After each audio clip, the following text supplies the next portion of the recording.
मैंने की तरह के जिश्मानी एक बार फिर आपके साथ जुड़ी हूँ रायपुर छत्तीसगढ़ से और आप देख रहे हैं हंगामा न्यूज। इस वक्त हम कालीबाड़ी स्थित गुरुकुल महिला महाविद्यालय में उपस्थित है, जहां पर आज ओपनिंग सेरेमनी गई थी 3 दिवसीय एनवायरनमेंट को लेकर के एक कार्यक्रम की। आइए जुड़ते हैं बाहर से आए स्पीकर से, प्रिंसिपल मैम से, और बात करते हैं, चर्चा करते हैं एनवायरनमेंट के विषय पर।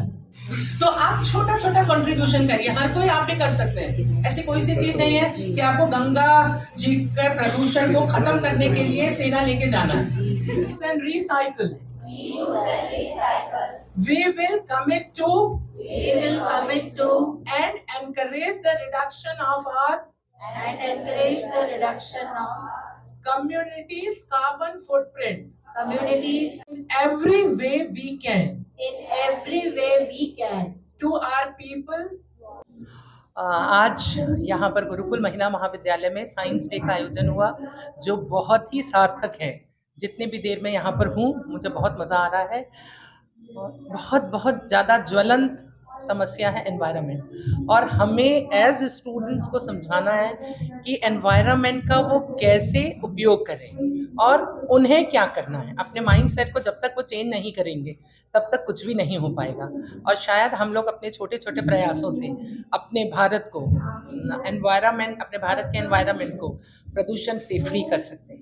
मैम, आपने कुछ ऐसी बातें कही जो सुने हमने, जैसे बॉम्बू टूथपेस्ट के बारे में आपने बताया, ई वेस्ट के बारे में आपने बताया, कुछ नई चीज़ें जो है पता चली, बताइए। जी, एक्चुअल में अभी तक हम बस ये सोचते हैं कि हर चीज़ या तो क्लॉथ से बनेगी या प्लास्टिक से बनेगी, लेकिन इन दोनों का आपको मालूम है कि प्लास्टिक में प्रदूषण है और जो क्लॉथ है उसका प्रोडक्शन बहुत आसान नहीं है। तो अब हम एक ऑल्टरनेटिव सोर्स पर जा रहे हैं, जो बैम्बू है, बांस जिसको कहा जाता है। तो बांस के रेशे में कुछ स्पेशल प्रकृति होती है जो कि प्लास्टिक और साथ में धागा जो कॉटन है, दोनों का प्रॉपर्टी को वो इनकलकेट करता है। तो जिसके चलते हम बहुत सारी चीज़ें उससे बना सकते हैं। क्योंकि थोड़े दिन में मैंने ये भी बताया कि हमारे सैनिटरी पैड्स में कुछ जो बायोडिग्रेडेबल चीज़ है उनमें से एक बॉम्बू रेशा भी रहेगा।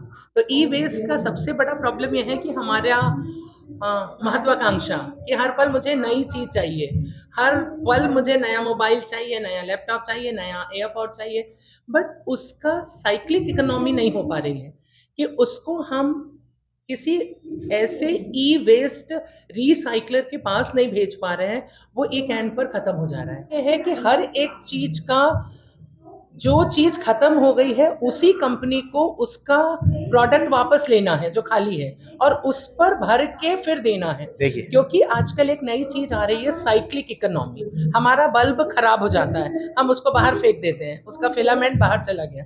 लेकिन यदि वही बल्ब फिलिप्स कंपनी वापस लेगी, आज नहीं तो कल होगा ऐसा, तो उसको वो सही करके, जिसका एक वर्ड होता है रिफैब्रिकेशन, तो यदि वह करती है तो हमारा पूरा जो एनवायरनमेंट की प्रॉब्लम है, सॉलिड वेस्ट की प्रॉब्लम है, हम किसी हद तक उसको कम कर सकते हैं। धन्यवाद।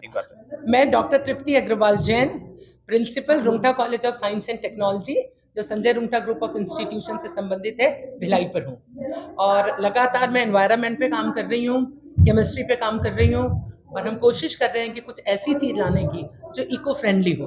अभी हमने और भी अपने कंक्रीट में प्लास्टिक वेस्ट को मिलाकर नई ईंटें बनाई हैं, ब्रिक्स बनाया है कि हम प्लास्टिक वेस्ट का यूज़ कर पाएँ, क्योंकि वो बायोडिग्रेडेबल नहीं है, वो वेस्ट जाएगा, तो हम कंक्रीट के अंदर उसको भर के बना रहे हैं। तो शायद एक आध साल में वो और भी हम कमर्शियल लेवल पर डाल सकते। जी हाँ, आप मेरे कॉलेज का जो अफिलिएशन है, हम डायरेक्ट वहाँ से जुड़ सकते हैं, या मेरा मोबाइल नंबर 9425286826 है, जिस पर हम कभी पर भी एनवायरनमेंट से रिलेटेड इशू पर बात कर सकते हैं। tripti323@yahoo.com, that is my mail ID. We can meet on that any time anywhere 24/7। Thank you very much. Ma'am, आप बताइए। मैं शोभा खंडेलवाल, भात खंडेल ललित कला शिक्षा समिति में सचिव पद पर हूँ, और गुरुकुल महिला महाविद्यालय इसी समिति द्वारा संचालित है। विगत 22 वर्षों से लगभग एक कॉलेज संचालित किया जा रहा है, और ये मेरे लिए बहुत प्रसन्नता का विषय है कि इस बार साइंस डे पर डॉक्टर CV रमन की स्मृति में जो आयोजित किया जाता है, उस पर कॉलेज से एक 3 दिवसीय कार्यक्रम का शुरुआत आज हुई है, जिसमें बहुत ही सारगर्भित वक्ता हमारे मुख्य अतिथि डॉक्टर A.K. त्रिपाठी, उसके बाद हमारी मुख्य वक्ता डॉक्टर तृप्ति जैन अग्रवाल का लेक्चर अभी खत्म हुआ है। हमारा मुख्य उद्देश्य है कि हम अपने सभी विधाओं के बच्चों को, क्योंकि यहाँ पर केवल विज्ञान के विषय के शिक्षक और बच्चे नहीं हैं, हमारे कॉलेज द्वारा संचालित सारी कक्षाओं के बच्चे हैं, उन सभी को वैज्ञानिक दृष्टिकोण मिले और उनमें अवेयरनेस हो, जागरूकता हो कि हमको हमारे पर्यावरण को कैसे बचाना है और कैसे पूरी मानवता को संरक्षित करके आगे बढ़ाना है। इस उद्देश्य के साथ इस कार्यक्रम का आयोजन किया गया है और मैं बहुत बधाई देती हूँ हमारी प्राचार्य डॉक्टर संध्या गुप्ता को कि उन्होंने इसका सफल आयोजन की शुरुआत की है। मैं doctor Dilip Kumar Sahu, assistant professor government science college Durg से। मैं कंप्यूटर साइंस से रिलेटेड हूँ, तो मुझे आज का टॉपिक दिया गया है नेशनल साइंस डे पे ई वेस्ट पे। तो ई वेस्ट देखिए, ई वेस्ट क्या चीज़ है। हम सुबह उठने से लेकर के रात में सोने तक का हर क्षण हम अपने किसी न किसी इलेक्ट्रॉनिक डिवाइस का यूज़ करते हैं और ये टेक्नोलॉजी ऐसी है कि हर महीने, हर दिन, हर साल नई नई टेक्नोलॉजी डेवलप होती जा रही है। तो हम क्या करते हैं, पुरानी चीज़ों को छोड़ देते हैं, जो कि जिसमें बहुत सारे केमिकल, नॉट ओनली प्लास्टिक बल्कि बहुत सारे केमिकल जैसे कि मरकरी और लेड, इस तरह के आर्सेनिक, जो बहुत ज़्यादा हार्मफुल है। और ये जो ई वेस्ट है उसको कूड़ेदान में डालते हुए क्या करते हैं, अधिकतर महिलाएं या बच्चे इस काम में लगे रहते हैं।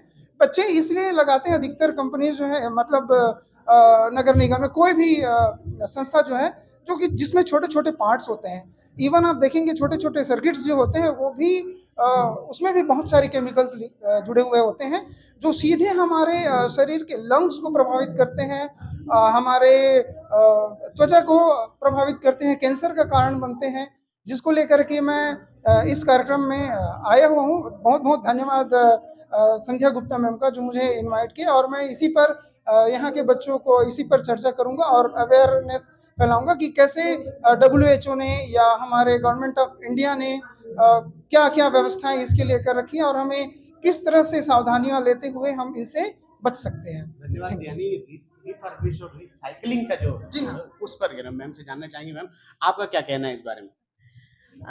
आज हमारे कॉलेज में विज्ञान दिवस का उद्घाटन समारोह आयोजित है।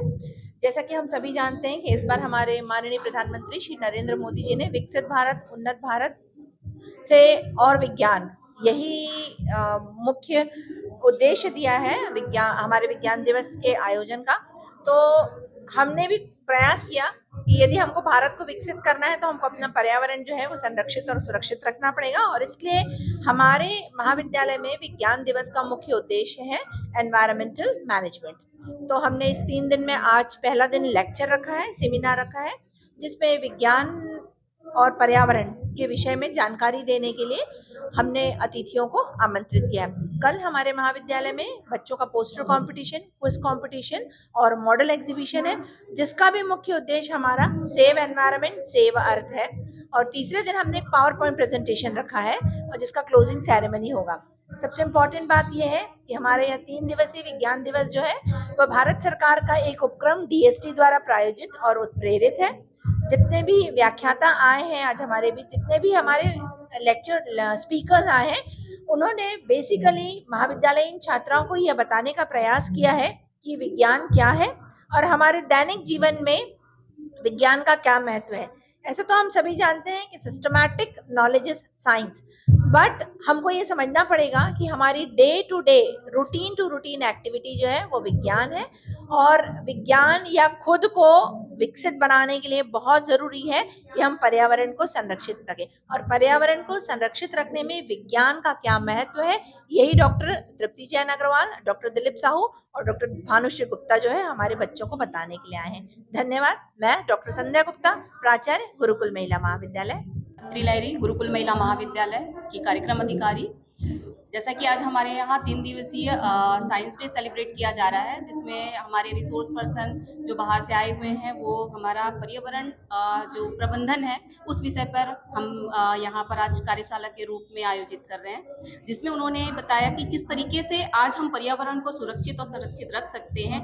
अलग अलग रिसोर्स पर्सन ने अलग अलग तरीकों से बताया और सबका एक ही मानना है कि कुल मिला के हमको क्या करना है कि अपने पर्यावरण को कैसे संरक्षित और सुरक्षित रख पाए।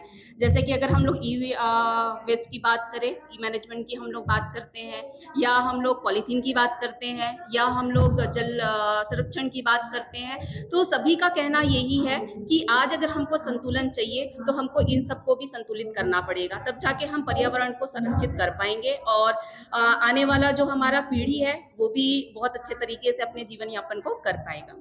एक मीटिंग की तरह आपने एक बात कही, पॉलिथीन वेस्ट ना हो, बहुत अच्छा आपने मुद्दा रखा, काफी अप्रिशिएट करें, एक बार फिर बताया जाए। जी बिल्कुल, हम लोग कोशिश करते हैं कि पॉलीथीन मुक्त हमारा रायपुर हो। तो पॉलीथीन मुक्त करने के लिए छोटी प्रयास मुझे ऐसा लगता है कि हमको करना चाहिए, पहल हमारी होनी चाहिए। तो हम लोग बिल्कुल अपने गाड़ियों में कपड़े का थैला रखते हैं। साथ में जो मेरे साथ में मेरी जो यूनिट है वो कोशिश करती है कि वो भी अपने साथ में थैला रखे, और हम लोग पेपर बैग जो होता है वो हम लोग बनाते भी हैं और डिस्ट्रीब्यूट भी करते हैं। जहाँ लगता है कि यहाँ पर पेपर बैग देने की जरूरत है तो हम लोग वहाँ पर पेपर बैग भी देते हैं।